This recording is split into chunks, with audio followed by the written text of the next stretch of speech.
langkah-langkah dan strategi mewujudkan nagari madani harus terlihat dari 3 aspek kehidupan yang telah ditata oleh Nabi Muhammad SAW tatkala beliau berada di Madinah Al-Munawwarah.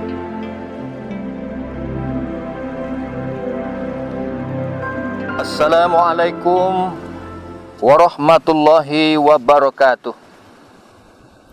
Alhamdulillahi nahmaduka ya zal jalali wal ikram ala ma akmalta lana ala dinil Islam, wa nusalli wa nusallim ala nabiyyina Muhammadin sallallahu alaihi wasallam wa ala alihi wa ashabihi ajma'in.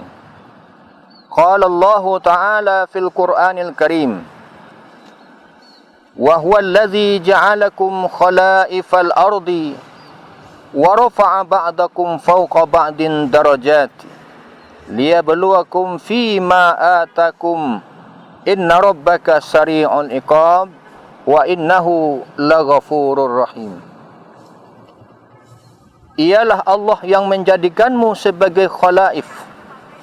Allah tinggikan sebahagian akan sebahagian yang lain beberapa derajat untuk menguji apa yang diberikan Allah kepadamu. Sesungguhnya iqab Allah itu amat cepat dan sesungguhnya Allah pengampun lagi maha penyayang.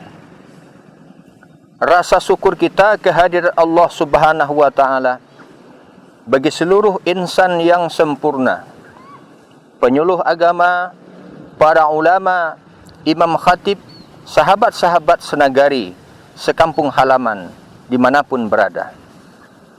Salawat dan salam buat junjungan kita Rasulullah Muhammad sallallahu alaihi wasallam atas 2 tuntunan hidup buat kita, Quran dan sunnahnya, telah membawa sebuah perubahan, reaktualisasi informasi masa lalu kepada umat yang selalu mendapatkan nilai-nilai rahmatan lil alamin yang sumbernya pada Quran dan sunnah.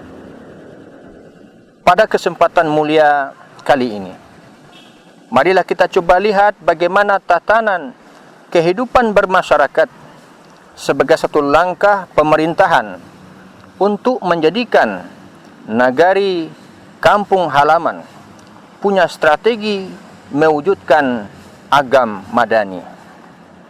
Para pemirsa dimanapun berada, Quran Surah Al-A'raf ayat 96 dinyatakan oleh Allah Subhanahu wa taala, walau anna ahlal qura amanu wattaqau lafatahna alaihim barakatim minas sama'i wal ard walakin kadzabu fa akhadnahum bima kanu yaksibuna. Ini jelas bahwa keberadaan suatu negeri atau kaum, kampung, sekiranya penduduk negeri beriman dan bertakwa kepada Allah, Allah bukakan keberkahan, diturunkan dari langit, ditumbuhkan dari bumi. Tetapi mereka berdusta, maka untuk itu ia akan diazab dari apa yang mereka dustakan. Para hadirin pemirsa penyuluh agama dimanapun berada, langkah-langkah dan strategi mewujudkan nagari madani harus terlihat dari 3 aspek kehidupan yang telah ditata oleh Nabi Muhammad SAW tatkala beliau berada di Madinah Al-Munawwarah. Aspek yang pertama adalah bagaimana beliau menanamkan konsep keimanan, membangun tempat di mana untuk menyatukan umat, yakni disebut dengan masjid. Yang kedua, Rasul membangun yang dinamakan dengan integritas wahyu dengan akal, sehingga masjid dijadikan tempat untuk terjadinya kegiatan keagamaan yang kita sebut hari ini pada fase pertama abad 1 Hijrah adalah kehidupan zuhud. Sedangkan fase ketiga dalam prinsip ini adalah Madinah dijadikan sebagai pembentuk tatanan kehidupan bermasyarakat, sehingga aspek-aspek sosial, aspek-aspek politik, aspek kehidupan beragama tertata dengan baik di masa Rasulullah di Madinah. pemirsa dimanapun berada. Prinsip inilah yang menjadi tatanan luar biasa pemerintah Kabupaten Agam, Provinsi Sumatera Barat menjadikan nagari-nagari sebagai nagari percontohan agar tertata kehidupan bermasyarakat, yakni bagaimana menyegarkan dan juga menjadikan masyarakat itu peduli dalam sosialisasi adat bersandi syarak, syarak bersandi kitabullah. Maka tuntunan beragama di masyarakat, aktifkanlah kehidupan surau, kehidupan masjid, nenek mama, alim ulama adalah bahagian strategi yang harus kita dudukkan kembali sebagai bukti strategi untuk meningkatkan kehidupan bernagari. Inilah sedikit sasaran strategi. Semoga dengan kesimpulan kita bahwa 1. Ciptakanlah kehidupan beragama, kuatkanlah keimanan yang basisnya masjid.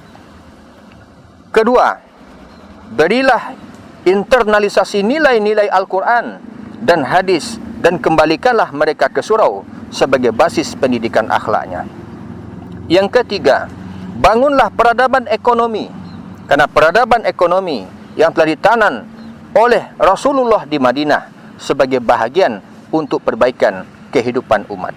Semoga ABS SBK, adat bersandi syarak, syarak bersandi kitabullah, syarak mengato, adat memakaikan, ia intim, harmonis dalam kehidupan hidup bermasyarakat bagi anak nagari. Demikian tausiah singkat dalam kesempatan yang berbahagia ini. Billahi taufiq wal hidayah. Wassalamualaikum warahmatullahi wabarakatuh.